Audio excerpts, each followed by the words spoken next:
విజ్ఞప్తి చేస్తున్నాను. కేసు పెట్టుకుంటాడు, లోపలేస్తాడు, ఎన్నాళ్ళు వచ్చుకుంటాడు. కోర్టులు ఉన్నాయి, న్యాయస్థానాలు ఉన్నాయి. ఊరు ఆ రోజు సరిహద్దు ఎందుకు దాటామంటే పాపం పుణ్యం తెలియనటువంటి, రాజకీయాల్లో ఏ రోజు తొంగి చూడనటువంటి, 2 ఎలక్షన్లకు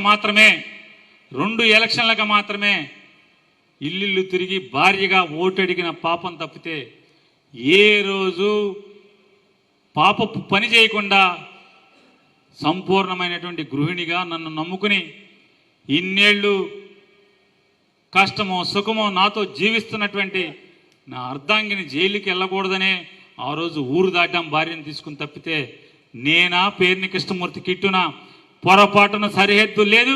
నువ్వు ఎఫ్ఐఆర్ కట్టుకో,